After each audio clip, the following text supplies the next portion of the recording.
Welcome all of you into the course of Introduction to Computing by CS Academy Official। इस lecture में हम operating systems के बारे में पढ़ेंगे और जो इसमें टॉपिक्स कवर होंगे इसमें the history of operating systems, यानी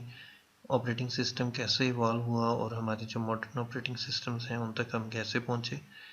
उसके बाद ऑपरेटिंग सिस्टम आर्किटेक्चर के बारे में बात करेंगे और उसके बाद फिर हम कोऑर्डिनेटिंग द मशीन एक्टिविटीज़, यानी हमारी जो computing machine different activities perform कर रही होती है और उसमें कोऑर्डिनेशन कैसे चल रही होती है उसके ऊपर हम बात करेंगे। ऑपरेटिंग सिस्टम हमारा एक ऐसा सॉफ्टवेयर है जो कि बेसिकली कंट्रोलिंग अथॉरिटी के तौर पे काम करता है और हमारे कंप्यूटिंग सिस्टम्स के अंदर जो भी ऑपरेशन परफॉर्म हो रहे होते हैं हमारा ऑपरेटिंग सिस्टम उन तमाम ऑपरेशंस को कंट्रोल कर रहा होता है। इसके साथ साथ हमारे ऑपरेटिंग सिस्टम्स जो हैं उनके कुछ बेसिक फंक्शंस हैं जो कि यहाँ पे पॉइंट वाइज हम डिस्कस करेंगे। सबसे पहला जो इसका फंक्शन है वो ये है कि हमारे जो ऑपरेटिंग सिस्टम्स होते हैं या ऑपरेटिंग सिस्टम होता है हमारी कंप्यूटिंग डिवाइस के ऊपर, वो किसी यूज़र की हेल्प करता है। किस सेंस में कि जो उसकी फाइल्स स्टोर हुई हुई हैं और उनको रिट्रीव करने के लिए जो है उसकी हेल्प करता है। मीन टू से कि आप जो एज अ यूज़र कुछ डेटा राइट करेंगे, कुछ फाइल्स होंगी आपकी, आप उनको स्टोर करेंगे, यानी आप किसी मीडियम के ऊपर यानी हार्ड ड्राइव के ऊपर, फ्लैश ड्राइव के ऊपर, ऑप्टिकल डिवाइस के ऊपर उन फाइल्स को स्टोर करेंगे। तो लेटर ऑन अगर आपने उन फाइल्स को एक्सेस करना हो तो उसके बाद हमारे पास वो फाइल्स कहाँ पे मौजूद हैं, कहाँ से रिट्रीव होनी है, ये तमाम एक्टिविटीज़ यूज़र के लिए ऑपरेटिंग सिस्टम परफॉर्म कर रहा होता है। हमारे ऑपरेटिंग सिस्टम का जो सेकंड मेन फंक्शन है वो ये है कि यूज़र को या यूज़र्स को एक एनवायरनमेंट प्रोवाइड करता है या एक इंटरफेस प्रोवाइड करता है जिस इंटरफेस के थ्रू हमारा यूज़र या एक यूज़र जो है प्रोग्राम एग्जीक्यूशन की रिक्वेस्ट कर सकता है, विच मीन्स कि एक ऐसा इन्वायरमेंट या एक ऐसा इंटरफेस कि जिसके थ्रू एक यूज़र अपनी डिज़ायर के मुताबिक किसी सॉफ्टवेयर को, टूल को या प्रोग्राम को एग्जीक्यूट कर सकता है। हमारे ऑपरेटिंग सिस्टम का जो थर्ड इम्पॉर्टेंट फंक्शन है वो ये है कि हमारा ऑपरेटिंग सिस्टम एक ऐसा इन्वायरमेंट प्रोवाइड करता है कि जिसके अंदर हमारे प्रोग्राम एग्जीक्यूट हो सकते हैं, विच मीन्स कि हमारा जो एक यूज़र है जो प्रोग्राम रिक्वेस्ट कर रहा है उन प्रोग्राम्स को एग्जीक्यूट करने के लिए एक इन्वायरमेंट इस्टेब्लिश करता है और उस इन्वायरमेंट के अंदर फिर हमारे जो प्रोग्राम्स हैं, जो हमारी एप्लीकेशंस हैं वो एग्जीक्यूट हो सकती हैं। जब हम ऑपरेटिंग सिस्टम्स की बात करते हैं तो सबसे पहले तो हमें ये पता होना चाहिए कि हमारे ऑपरेटिंग सिस्टम्स की टाइप्स कितनी हैं। सो यहाँ पे इस स्लाइड के अंदर जो हमारी मेन डिस्कशन रहेगी वो टाइप्स ऑफ ऑपरेटिंग सिस्टम पे रहेगी। और टाइप्स ऑफ ऑपरेटिंग सिस्टम में बेसिकली हम जो ऑपरेटिंग सिस्टम्स को कैटेगराइज करते हैं वो बेसिक टू टाइप्स हैं, जिसमें एक इन्वायरमेंट हम ऑपरेटिंग सिस्टम का जो कहते हैं that is known as command line interface based operating system, और जो इसकी सेकंड कैटेगरी है that is graphical user interface based operating systems. अब जो हमारा कमांड लाइन बेस्ड इंटरफेसेस होते हैं ये बेसिकली अलाउ करते हैं यूज़र्स को कि वो मशीन के साथ या हमारे कंप्यूटिंग डिवाइस के साथ इंटरेक्ट कर सकें यूजिंग दी कमांड्स। और हमारी जो कमांड्स हैं टेक्स्ट इनपुट के तौर पे यूज़ की जाती हैं और उसके अगेंस्ट जो हमारी टेक्स्ट इनपुट या हमारी जो कमांड होती है उसके अगेंस्ट जो भी फंक्शन परफॉर्म होना होता है वो ऑपरेटिंग सिस्टम के अंडर जो है उस कमांड को एग्जीक्यूट कर दिया जाता है। और जो हमारे कमांड लाइन इंटरफेसेस हैं, यानी हमारे जो command line based operating systems हैं उनकी जो वेल नोन एग्जांपल्स हैं that is known as disk operating system और डॉस। इसके अलावा हमारे पास यूनिक्स ऑपरेटिंग सिस्टम है जो कि कमांड लाइन बेस्ड इंटरफेस है। इसके अलावा हमारे जो लाइनक्स या लाइनक्स के जो वेरियस वेरिएंट्स हैं वो तमाम ऑपरेटिंग सिस्टम्स भी हमारे कमांड लाइन बेस्ड इंटरफेसेस कहलाते हैं। इसके अलावा जो हमारे पास जो सेकंड मेन कैटेगरी है that is graphical user interface, जैसे भी हमने पहले बात की थी, ये ऐसे हमारे पास ऑपरेटिंग सिस्टम्स हैं जो कि यूज़र को अलाउ करते हैं कि कंप्यूटिंग डिवाइस के साथ या सिस्टम के साथ इंटरेक्ट करे यूजिंग दी ग्राफिकल एलिमेंट्स। और इन ग्राफिकल एलिमेंट्स में हमारे पास डिफरेंट विंडोज़ हो सकती हैं, यानी हमारे जो कमांड्स हैं या हमारे प्रोग्राम्स हैं वो डिफरेंट विंडोज़ के अंदर ओपन होते हैं। इसके अलावा हमारे पास आइकन्स जो कि डेस्कटॉप पे अवेलेबल होते हैं। इसके अलावा मेन्यूज़ हैं हमारे पास जो कि डिफरेंट एप्लीकेशंस के अंदर, सॉफ्टवेयर्स के अंदर या टूल्स के अंदर हमारे पास अवेलेबल होते हैं। और इसकी जो हमारे जो ग्राफिकल यूज़र इंटरफेसेस हैं, इसकी well known example Microsoft Windows है। इस स्लाइड के अंदर बेसिकली हम कमांड लाइन इंटरफेसेस और ग्राफिकल यूज़र इंटरफेसेस बेस्ड जो हमारे ऑपरेटिंग सिस्टम्स हैं उसको डिफरेंशिएट करने की कोशिश कर रहे हैं। लेफ़्ट साइड पे हमारे पास कमांड लाइन इंटरफेसेस हैं ऑपरेटिंग सिस्टम्स के, जिसमें एग्जाम्पल के तौर पे माइक्रोसॉफ्ट डॉस यानी डिस्क ऑपरेटिंग सिस्टम की एग्जाम्पल है। इसके अलावा इसके बैक पे हमारे पास यूनिक्स बेस्ड ऑपरेटिंग सिस्टम की जो है उसका टर्मिनल अवेलेबल है यहाँ पे। और राइट साइड पे जो आप देख रहे हैं ग्राफिकल यूज़र इंटरफेस, ये हमारे पास माइक्रोसॉफ्ट विंडोज़ की एक एग्जाम्पल है। इस स्लाइड के अंदर बेसिकली हम शेयर्ड कंप्यूटिंग के हवाले से डिस्कशन करेंगे कि हमारी शेयर्ड कंप्यूटिंग जो है वो कैसे इवॉल्व हुई। तो सबसे पहले हम बात करेंगे इनिशियल स्टेजेस की, या एट दी वेरी स्टार्ट जब हमारी कंप्यूटिंग डिवाइसेस जो हैं वो इस्टेब्लिश हुई और हमें डिफरेंट जॉब्स जो हैं कंप्यूटिंग डिवाइस के थ्रू हमने परफॉर्म करना शुरू किए। तो एट दी वेरी स्टार्ट जो हमारे डिफरेंट एक्टिविटीज़ या जॉब्स जो हैं वो प्रोसेस होती थी, तो वो बैच प्रोसेसिंग के कॉन्सेप्ट के ऊपर हमारी जो है डिफरेंट एक्टिविटीज़, कमांड्स या प्रोग्राम्स एग्जीक्यूट होते थे। इसके बाद हमारे पास जो इसमें इनोवेशन आई वो इंटरैक्टिव प्रोसेसिंग थी। और इंटरैक्टिव प्रोसेसिंग के इवॉल्व होने का जो मेन एक कॉन्सेप्ट था वो ये था कि यूजर्स रिक्वायर कर रहे थे रियल टाइम प्रोसेसिंग को। इसके बाद हमारे पास टाइम शेयरिंग या मल्टीटास्किंग के कॉन्सेप्ट्स इमर्ज हुए, जिसके अंदर मल्टी प्रोग्रामिंग कॉन्सेप्ट्स को इम्प्लीमेंट किया गया। और फिर उसके बाद हमारे पास finally multi processor machines available हैं। सबसे पहले हम बात करेंगे बैच प्रोसेसिंग के कॉन्सेप्ट्स की, कि बैच प्रोसेसिंग कैसे परफॉर्म की जाती थी। जब बैच प्रोसेसिंग की जाती थी एट दी अर्ली स्टेजेस, तो उस टाइम पे एक सिंगल बैच क्रिएट किया जाता था तमाम जॉब्स का, यानी डिफरेंट यूज़र्स की जो कमांड्स थी, प्रोग्राम्स थे, या जो भी उन्होंने एक्टिविटी परफॉर्म करनी होती थी कंप्यूटिंग डिवाइस के ऊपर, तो उन तमाम कमांड्स को, प्रोग्राम्स को या जो भी एक्टिविटीज़ थी उनको, उनके लिए एक सिंगल बैच क्रिएट किया जाता था। और जब वो बैच कंप्लीट हो जाता था तो उसको फिर जब एग्जीक्यूट किया जाता था, यानी कंप्यूटिंग डिवाइस को भेजा जाता था, तो उसके बाद फिर जो यूज़र्स हैं या यूज़र है उसकी इंटरेक्शन उस बैच के साथ नहीं रहती थी। बैच प्रोसेसिंग के अंदर जो जॉब्स रिजाइड करती थी मैश स्टोरेज के ऊपर, उन्हें वेट करना पड़ता था जॉब क्यू के अंदर। यानी ये जो जॉब क्यू इसके अंदर हमारा बैच प्रोसेसिंग अंदर बनता है वो first in first out basis के ऊपर बनता है, यानी फीफो बेस्ड हमारा जॉब क्यू क्रिएट होता है। इसके मुताबिक जो प्रोग्राम, जो कमांड या जो एक्टिविटी एट फर्स्ट प्लेस है पहले उसने एग्जीक्यूट होना है, और जो प्रीवियस कमांड होगी यानी सेकंड कमांड होगी, प्रोग्राम होगा, ये एक्टिविटी होगी, उसे जॉब क्यू में वेट करना पड़ेगा। उसके बाद जब फर्स्ट एक्टिविटी कंप्लीट होगी, अपनी एग्जीक्यूशन कंप्लीट करेगी, तो उसके बाद सेकंड जो एक्टिविटी, प्रोग्राम या कमांड जॉब क्यू के अंदर है वो प्रोसेसर के पास जाएगी और उसके बाद उसने एग्जीक्यूट होना है। और उसके बाद फिर थर्ड आपकी जो एक्टिविटी है, प्रोग्राम है या कमांड है, उसने एग्जीक्यूट होना है। और इस तरीके से तमाम बैच जो है अपनी प्रोसेसिंग कंप्लीट करता था। अब जैसे हम बात कर रहे हैं जॉब्स की, तो jobs basically set of instructions इसके साथ जो है एसोसिएटेड थी, जो कि एक्सप्लेन करती थी कि कौन सा स्टेप परफॉर्म करना है। यानी मशीन को ये इंस्ट्रक्ट करती थी वो इंस्ट्रक्शंस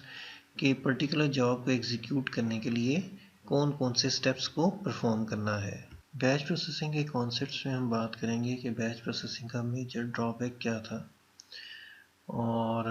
इसका जो मेजर ड्रॉबैक है वो ये है कि कंप्यूटर और जो यूज़र्स हैं उसके दरमियान में एक इंटरमीडिएट पर्सन जो कि कंप्यूटर ऑपरेटर है वो इन्वॉल्व है। और इसमें जो एक्चुअल यूज़र की इंटरेक्शन है वो कंप्यूटिंग डिवाइस के साथ नहीं थी। विच मीन्स के जो हमारे एक्चुअल यूज़र्स थे वो कंप्यूटर ऑपरेटर के पास के पास आके तो अपना जॉब क्यू जो है वो सेट करवाते थे, और जब वो job queue computer operator different users का डिफरेंट प्रोग्राम्स के साथ या इंस्ट्रक्शंस के साथ या डिफरेंट एक्टिविटीज़ के साथ कंप्लीट कर लेता था, तो उसके बाद फिर वो कंप्यूटर ऑपरेटर जो है बैच प्रोसेसिंग स्टार्ट करता था। इस तरीके से इसमें जो मेजर प्रॉब्लम था वो ये था कि जो एक्चुअल यूज़र्स हैं और कंप्यूटिंग डिवाइस है उसके दरमियान में आपस में कोई कम्युनिकेशन नहीं थी, यानी किसी किस्म की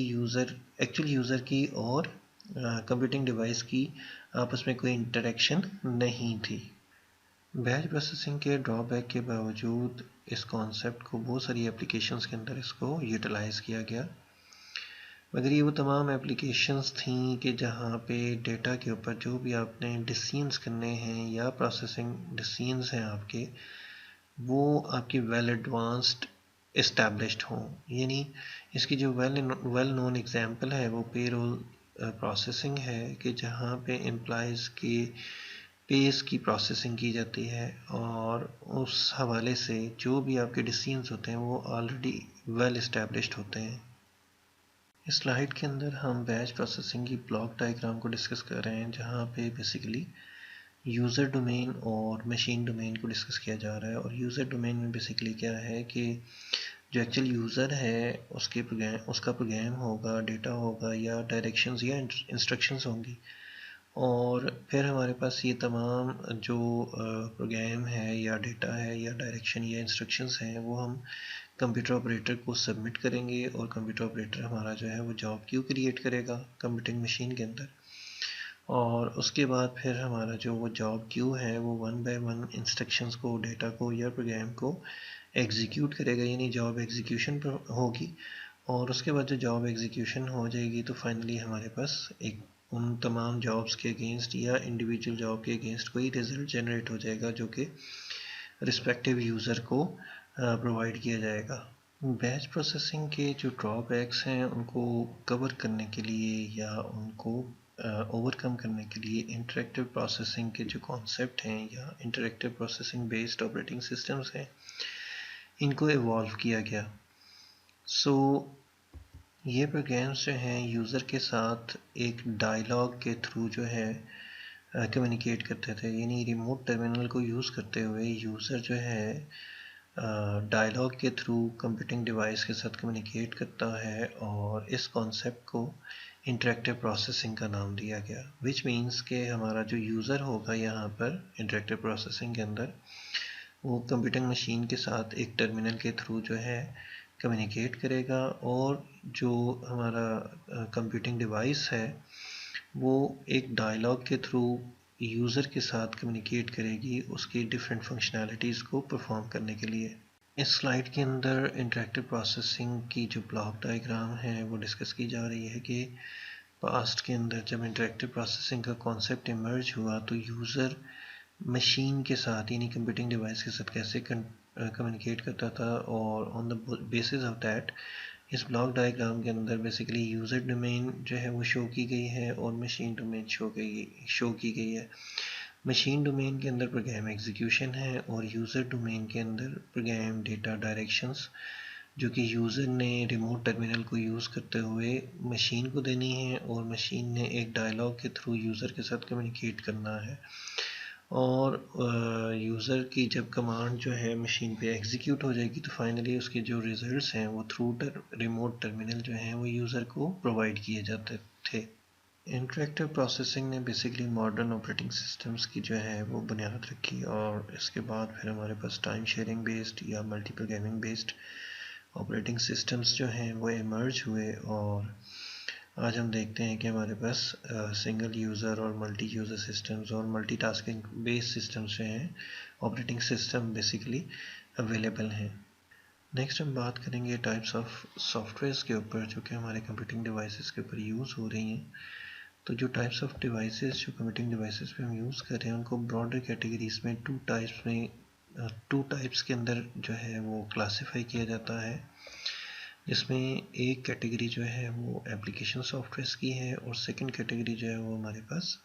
सिस्टम सॉफ्टवेयर्स की है। टाइप्स ऑफ सॉफ्टवेयर की बात करें तो हमारे पास, जैसे भी हमने डिस्कस किया कि कंप्यूटिंग डिवाइसेस के ऊपर जो टाइप्स ऑफ सॉफ्टवेयर हैं उनको हम एप्लीकेशन सॉफ्टवेयर में क्लासीफाई करते हैं और सिस्टम सॉफ्टवेयर में क्लासीफाई करते हैं। अब जो हमारे पास एप्लीकेशन सॉफ्टवेयर हैं ये यूज़र्स के स्पेसिफिक टास्क्स को परफॉर्म करने के लिए यूज़ किया जाता है। फॉर एग्जांपल हमारे पास स्प्रेडशीट्स, जैसे कि माइक्रोसॉफ्ट एक्सेल का प्रोग्राम है, वो हमारे पास एप्लीकेशन सॉफ्टवेयर में आता है। हमारे पास डेटाबेस सॉफ्टवेयर हैं जैसे माइक्रोसॉफ्ट एक्सेस है, उसके अलावा हमारे पास एसक्यूएल सर्वर है, उसके अलावा हमारे पास ओरेकल है, उसके अलावा हमारे पास डेस्कटॉप पब्लिशिंग सिस्टम्स हैं, अकाउंटिंग सिस्टम्स हैं कि जो हमारे फाइनेंस डिपार्टमेंट्स यूज़ करते हैं, प्रोग्राम डेवलपमेंट सॉफ्टवेयर यानी कोई हमारे पास लैंग्वेजेस हो सकती हैं, और इसके अलावा बहुत सारी गेम्स हो सकती हैं। और इसके बाद हमारे पास जो सिस्टम सॉफ्टवेयर हैं ये बेसिकली जो है ऐसे सॉफ्टवेयर होते हैं जो कि इंफ्रास्ट्रक्चर प्रोवाइड करते हैं एप्लीकेशन सॉफ्टवेयर्स को, यानी एक इन्वायरमेंट प्रोवाइड करते हैं कि जिस इन्वायरमेंट के अंदर आपके एप्लीकेशन सॉफ्टवेयर हमारे सिस्टम सॉफ्टवेयर के अंदर होस्ट करते हैं। ऑपरेटिंग सिस्टम्स में हमारे पास जो वेल नोन एग्जांपल्स हैं वो विंडोज़ है, लाइनक्स है, मैक बेस ऑपरेटिंग सिस्टम्स हैं। और इसको फर्दर जो एक और कैटेगरी इसके अंदर जो हम कंसिडर करते हैं सिस्टम सॉफ्टवेयर के अंदर, that is known as utility software. तो यूटिलिटी सॉफ्टवेयर के अंदर हमारे पास एंटीवायरसेस हैं, फाइल मैनेजमेंट टूल्स हैं, कंप्रेशन टूल्स हैं, डिस्क मैनेजमेंट टूल्स हैं, और इस तरह से बहुत सारे हमारे पास यूटिलिटी सॉफ्टवेयर भी एग्जिस्ट करते हैं। इस स्लाइड के अंदर सॉफ्टवेयर को ग्राफिकली कैटेगराइज करने की कोशिश की गई है कि सॉफ्टवेयर हमारे बेसिकली 2 कैटेगरीज में क्लासीफाई किए जाते हैं या ग्रुप किए जाते हैं, जिनमें एप्लीकेशन सॉफ्टवेयर हैं, सिस्टम सॉफ्टवेयर हैं। और सिस्टम सॉफ्टवेयर को हम फर्दर जो डिस्कस करेंगे आगे नेक्स्ट स्लाइड्स के अंदर भी, उसमें यूटिलिटी सॉफ्टवेयर हैं और ऑपरेटिंग सिस्टम्स हैं। और ऑपरेटिंग सिस्टम फर्दर जो है यूज़र बेस्ड इंटरफेसेस हैं, और उसके अलावा हम ऑपरेटिंग सिस्टम के कर्नल के हवाले से डिस्कशन करेंगे। टाइप्स ऑफ ऑपरेटिंग सिस्टम में हम सबसे पहले बात करते हैं यहाँ पे ऑपरेटिंग सिस्टम के कंपोनेंट्स के बारे में। तो ऑपरेटिंग सिस्टम के कंपोनेंट्स जो हैं वो प्रोग्राम हो सकते हैं या कोई डिवाइस हो सकती है कि जिसके थ्रू जो है यूज़र मशीन के साथ या कंप्यूटिंग डिवाइस के साथ इंटरेक्ट कर सकता है, यानी एक यूज़र इंटरफेस जिसके थ्रू आपका जो यूज़र है मशीन के साथ कम्युनिकेट करेगा। ऐसे तमाम एलिमेंट्स जो इन्वॉल्व होंगे इस एक्टिविटी के अंदर, उसको हम ऑपरेटिंग सिस्टम कंपोनेंट्स का नाम देते हैं। और ऑपरेटिंग सिस्टम्स में हम कुछ देर पहले भी डिस्कस करके आ चुके हैं कि हमारे ऑपरेटिंग सिस्टम्स जो हैं वो 2 कैटेगरीज में कन्वर्ट किए जाते हैं या डिवाइड किए जाते हैं, जो कि टेक्स्ट बेस्ड या शेल बेस्ड हमारे पास इंटरफेसेस हैं, और दूसरे हमारे पास GUI या graphical user interface based systems हैं। अब जो हम बात कर रहे हैं ऑपरेटिंग सिस्टम कंपोनेंट्स की, तो हमारे पास जो टेक्स्ट बेस्ड ऑपरेटिंग सिस्टम्स हैं इनके अंदर जो हमारी कमांड्स हैं, जो यूज़र जो है वो टेक्स्ट के तौर पे राइट करता है और फिर एक एक्टिविटी परफॉर्म करवाता है, तो वो हमारे टेक्स्ट बेस्ड ऑपरेटिंग सिस्टम के कंपोनेंट्स हैं। इसी तरीके से जो graphical user interface operating based operating system के जो कंपोनेंट्स हैं उसमें हमारे पास विंडोज़ हैं, आइकन्स हैं, मेन्यूज़ हैं या पॉइंटर्स हैं, या इसके साथ साथ हमारे पास ऑडियो इंडिकेटर्स भी हैं, यानी हमारी वॉइस इनपुट्स जो हैं या आउटपुट्स जो हैं वो भी हमारे graphical user interface based systems की जो है या कमांड्स या कंपोनेंट्स कहलाते हैं। ऑपरेटिंग सिस्टम कंपोनेंट्स में जो चीज़ें कंसिडर होती हैं वो हमारा कर्नल है और यूज़र इंटरफेस है। और कर्नल जो है बेसिकली ये हमारा मेन कंपोनेंट है ऑपरेटिंग सिस्टम का, और उसके ऊपर हमारे पास यूज़र इंटरफेस अवेलेबल होता है कि जिस इंटरफेस को यूज़ करते हुए यूज़र हमारा जो है कंप्यूटिंग मशीन के साथ इंटरेक्ट करता है, कोई कमांड इनिशिएट करता है, फाइनली फिर वो कर्नल के थ्रू हैंडल होती है और तमाम जो भी एक्टिविटीज़ यूज़र की डिज़ायर्ड हैं वो परफॉर्म की जाती हैं। जैसे भी हम बात कर रहे थे कर्नल की, तो कर्नल के बारे में हमने ये बात की कि ये ऑपरेटिंग सिस्टम का एक मेजर कंपोनेंट होता है, ये मेन कंपोनेंट ही होता है।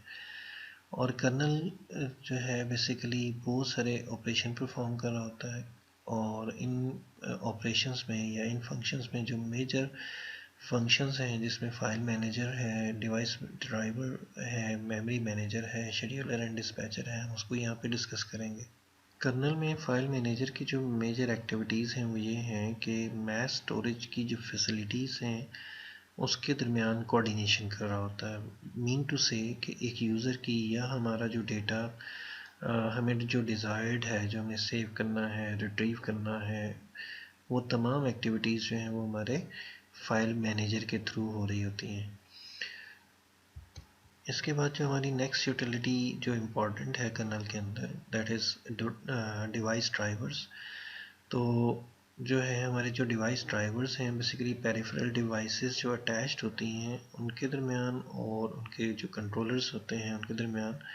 जो भी ऑपरेशन परफॉर्म हो रहे होते हैं उनको कैरी आउट करने के लिए हमारे डिवाइस ड्राइवर्स जो हैं वो कम्युनिकेशन परफॉर्म करवा रहे होते हैं। यानी डिवाइस ड्राइवर्स जो हैं इन शॉर्ट बेसिकली एक ऐसा कंपोनेंट है कर्नल का कि जो आपकी डिवाइसेस को अवेलेबल करते हैं और फिर एक यूज़र उन पेरिफेरल डिवाइसेस को यूज़ करते हुए कोई डिफरेंट एक्शंस परफॉर्म कर सकता है। मेमोरी मैनेजर का जो मेजर टास्क है वो कोऑर्डिनेट करता है मशीन की मेन मेमोरी की यूटिलाइजेशन के ऊपर। यानी जो हमारी मेन मेमोरी है यानी रैम है उसकी यूटिलाइजेशन के लिए जो डिफरेंट एक्टिविटीज़ हैं वो हमारा मेमोरी मैनेजर परफॉर्म कर रहा होता है। और जो हमारा शेड्यूलर और डिस्पैचर है इसका अगेन कर्नल के हवाले से बड़ा इम्पोर्टेंट काम है इस यूटिलिटी का। और बेसिकली हमारे जो मल्टीप्रोग्रामिंग सिस्टम्स हैं इनके अंदर जो different activities in the form of programs, commands या इंस्ट्रक्शंस एग्जीक्यूट हो रही होती हैं इनको डिटरमाइन करता है। और इसके साथ जो डिस्पैचर है बेसिकली वो टाइम एलोकेशन करता है उन प्रोग्राम्स को ताकि डिफरेंट एक्टिविटीज़ जो हैं वो परफॉर्म की जा सकें कंप्यूटिंग सिस्टम के ऊपर। फाइल मैनेजर जैसे भी हमने बात की कि इसकी काफ़ी इंपॉर्टेंट फंक्शनैलिटी है, जैसे यूज़र्स जो हैं डायरेक्टरी या फोल्डर्स क्रिएट कर रहे होते हैं और उसके अंदर फिर डेटा स्टोर कर रहे होते हैं, और विच मीन्स कि एक यूज़र जो है वो बंडल ऑफ फाइल्स और सब डायरेक्टरीज जो है या सब फोल्डर्स जो है वो अपने मैस स्टोरेज के अंदर क्रिएट कर रहा होता है डाटा को स्टोर करने के लिए। तो उन तमाम एक्टिविटीज़ को हैंडल करना जो है वो फाइल मैनेजर की रिस्पॉन्सिबिलिटी है। और इसके साथ साथ उन फाइल्स एंड फोल्डर्स के ऊपर या उन फाइल्स एंड डायरेक्टरीज़ के ऊपर जो उसका एक पाथ बनता है, ये जो डायरेक्शन बनती है किसी डेटा को या किसी फोल्डर को एक्सेस करने के लिए, उसको भी जो है वो मेंटेन करने की रिस्पॉन्सिबिलिटी जो है वो हमारे फाइल मैनेजर की होती है। ओके जी, नेक्स्ट हम बात करेंगे मेमोरी मैनेजर के ऊपर। तो मेमोरी मैनेजर के ऊपर कुछ देर पहले भी हमने बात की कि मेमोरी मैनेजर जो है बेसिकली हमारी मेन मेमोरी को मैनेज करता है ताकि डिफरेंट प्रोग्राम्स को उसके अंदर लोड किया जा सके या मेमोरी मैनेजमेंट परफॉर्म की जा सके ताकि तमाम प्रोग्राम्स को या सॉफ्टवेयर्स को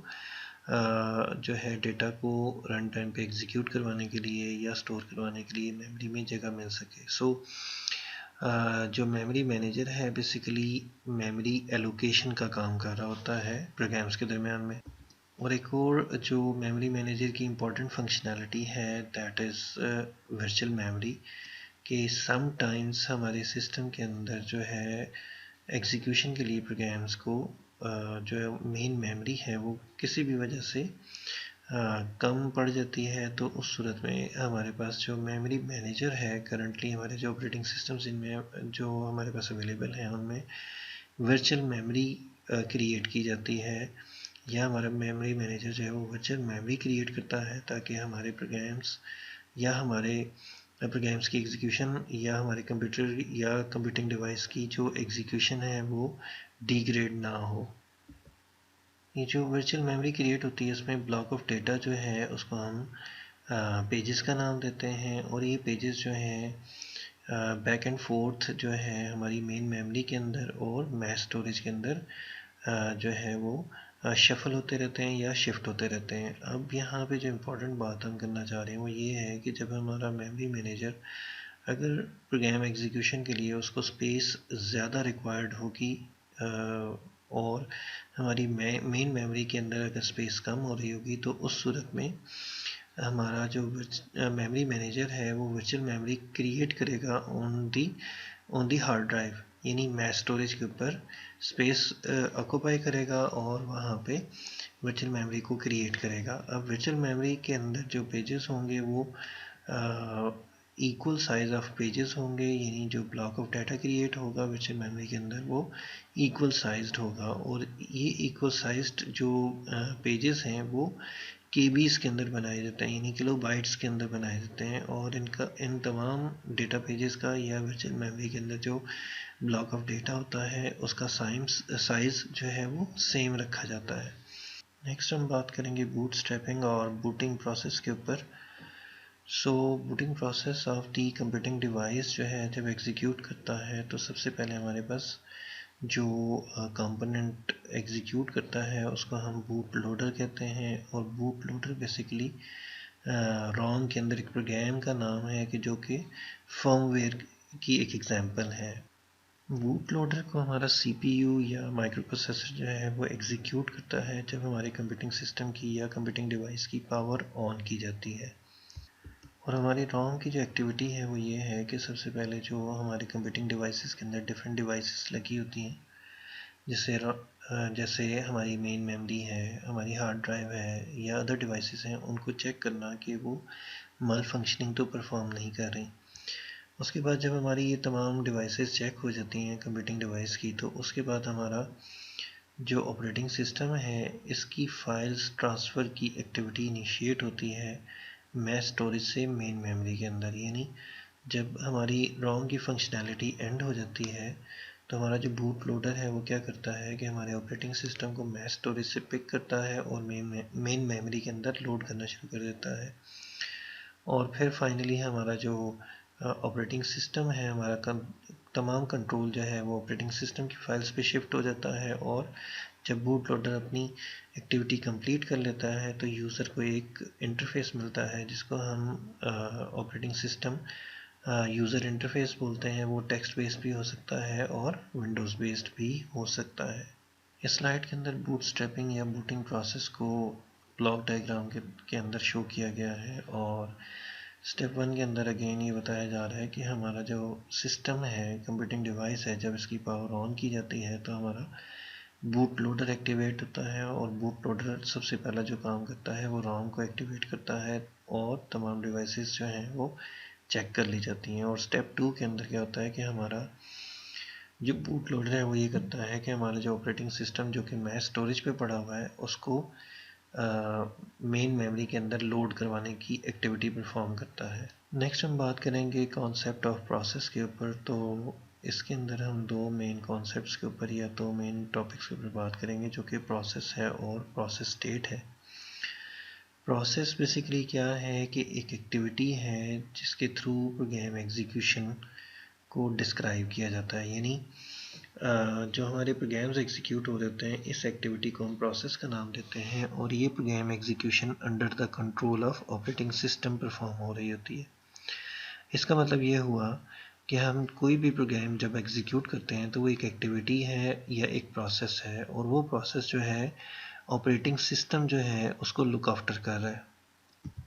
और जब हम प्रोसेस स्टेट की बात करते हैं तो इसमें कुछ चीज़ें जो है इस तरीके से इन्वॉल्व होती हैं कि हमारे जो करंट एक्टिविटी एग्जीक्यूट हो रही है, यानी जो प्रोग्राम एग्जीक्यूट हो रहा है उसका स्टेटस क्या है, और उस प्रोग्राम को अगर कोई वैल्यूज़ रिक्वायर्ड हैं या कोई कैलकुलेशन, कोई कंप्यूटेशन हो रही है या कोई इंस्ट्रक्शंस हमारे सीपीयू के अंदर लोडेड हैं तो वो क्या है। और उसके साथ साथ जो एसोसिएट मेमोरी सेल हैं, यानी जो हमारे इंस्ट्रक्शंस सीपीयू के पास आ रही हैं या जो डेटा हमारे पास सीपीयू के अंदर आ रहा है उसकी एसोसिएशन जो है वो मेमोरी सेल्स के अंदर क्या है। जब हम प्रोसेस स्टेट की बात कर रहे होते हैं, यानी कि किसी एक्टिविटी के स्टेटस की बात करते हैं, सीपीयू रजिस्टर्स की बात करते हैं और एसोसिएटेड मेमोरी सेल्स की बात करते हैं, तो हमारे पास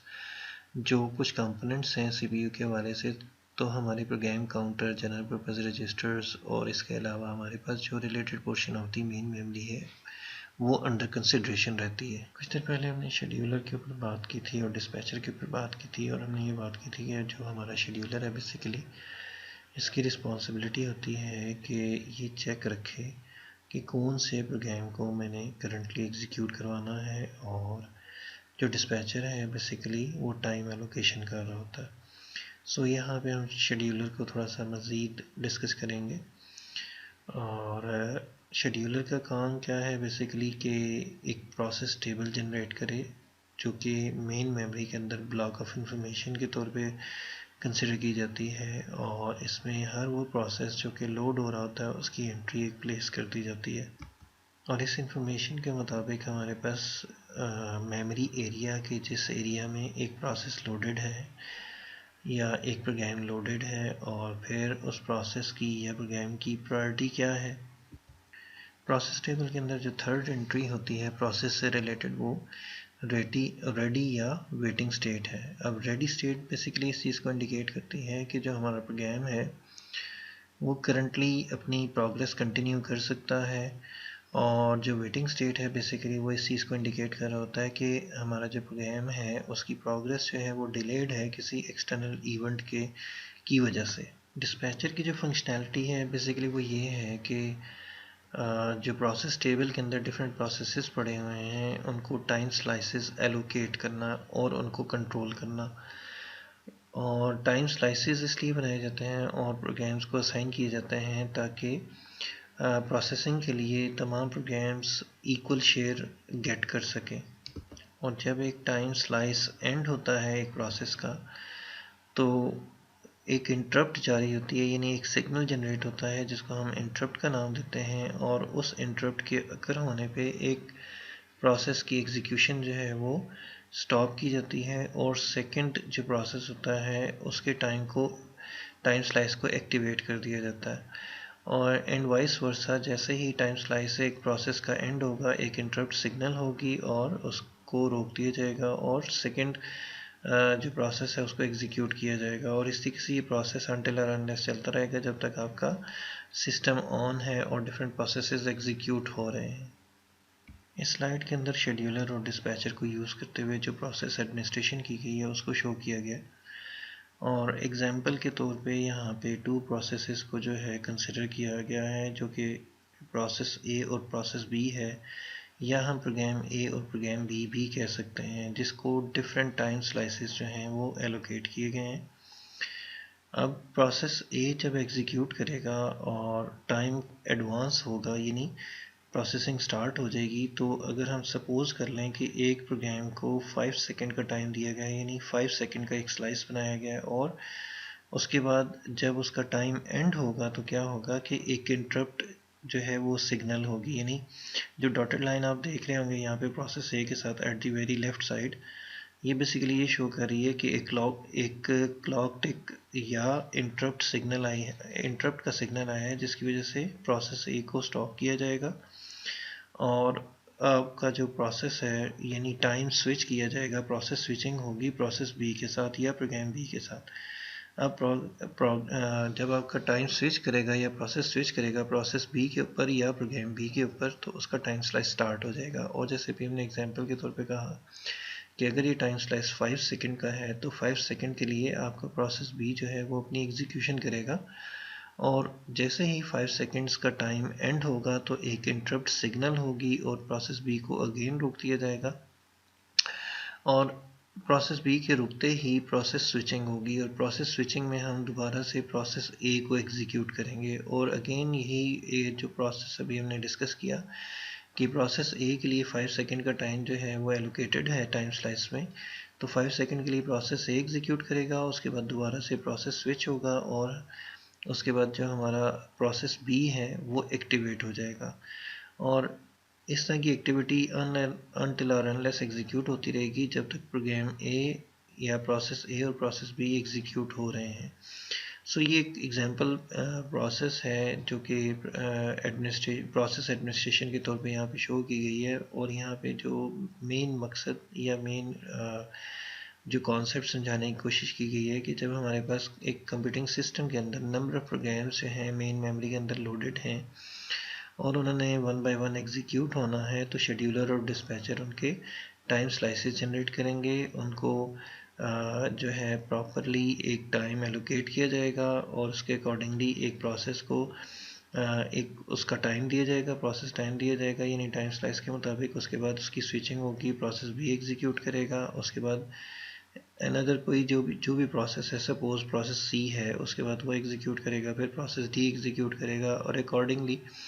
जो भी प्रोसेस या जो भी प्रोग्राम्स हैं आपके मेमोरी के अंदर लोडेड, वो one by one step by step execute होते रहेंगे।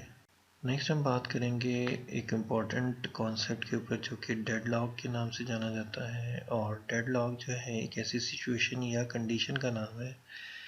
जहाँ पे दो या दो से ज़्यादा प्रोसेस जो हैं वो ब्लॉक हो जाते हैं और उनकी एग्जीक्यूशन किसी भी वजह से हो नहीं पा रही होती। और इस सिचुएशन में होता ये है कि ये जो प्रोग्राम्स हैं वो वेट कर रहे होते हैं कि जो रिसोर्स है यानी सीपीयू है वो फ्री हो, जो कि ऑलरेडी किसी और प्रोसेस को एलोकेटेड है। और इस तरह की सिचुएशन जब अकर होती है कि एक प्रोसेस ने सीपीयू को ऑक्यूपाई किया हुआ है और उसके बाद बाकी प्रोसेसेस जो हैं वो इस चीज़ का वेट कर रहे हैं कि वो रिसोर्सेज फ्री करे, यानी सीपीयू को रिलीज़ करे और वो अपने प्रोसेस जो है वो एग्जीक्यूट करवा सकें। तो इस तरह की अगर सिचुएशन अकर हो जाए तो इसको हम डेडलॉक का नाम देते हैं। इसकी जो कंडीशंस हैं उसमें फर्स्ट कंडीशन है competition for non shareable resources, यानी एक प्रोसेस है जिसने रिसोर्सेज को ऑक्यूपाई किया और वो अब शेयरेबल उसको नहीं रहने दे रहा, यानी उसने फुल टाइम उस प्रोग्राम ने उन तमाम रिसोर्सेज को जो कि बाकी अदर प्रोसेसेस को भी चाहिए, उन रिसोर्सेज को उसने ऑक्यूपाई कर लिया है और वो रिलीज़ नहीं कर रहा। सेकेंड जो इसकी कंडीशन है, resources requested on partial basis, that is having received some resources a process will return later to request more, यानी कुछ रिसोर्सेज जो हैं वो पार्शियल बेसिस पे दे दिए गए हैं, लेकिन वो रिसोर्सेज जो हैं वो अपॉन रिक्वेस्ट दोबारा से वापस करने हैं। और इसकी जो थर्ड कंडीशन है, once a resource has been allocated it can not be forcibly retrieved, यानी एक रिसोर्स जो है वो एलोकेट हो गई है और वो फोर्सिबली भी रिट्रीव नहीं हो रही, यानी वापस नहीं की जा रही, यानी एक प्रोसेस ने कम्प्लीटली उसको ऑक्यूपाई कर लिया है। डेडलॉक की कंडीशन को या सिचुएशन को इस विजुअली जो है इस पिक्चर में शो करने की कोशिश की गई है, जहाँ पे बेसिकली एक रेलवे ट्रैक को शो किया गया है और टू ट्रेन्स को जो है आपस में कंपीटिंग शो करवाया गया है कि दोनों मूव करना चाह रही हैं, प्रोग्रेस करना चाह रही हैं, लेकिन दोनों एक दूसरे को स्पेस नहीं दे रही और दोनों ने ही आपस में जो रिसोर्स है उसको ऑक्यूपाई कर रखा है। तो इस तरह की जो सिचुएशन है कि रिसोर्स भी ऑक्यूपाई कर लिया और प्रोग्रेस भी नहीं हो पा रही, तो इस तरह की जो सिचुएशन होगी, कंपीटिंग सिचुएशन होगी नॉन शेयरेबल जो है रिसोर्सेज के ऊपर, तो इस तरह की सिचुएशन को हम डेडलॉक का नाम देते हैं। इसके साथ ही आज के लेक्चर को हम यहाँ पे एंड कर रहे हैं और उम्मीद करता हूँ कि आपको तमाम टॉपिक्स जो हमने यहाँ पे डिस्कस किए हैं वो अच्छे तरीके से समझ आ गए होंगे। लेकिन अगर फिर भी आपकी कोई क्यूरी हो, आपका कोई क्वेश्चन हो, तो कमेंट बॉक्स में ज़रूर बताइएगा। Thank you.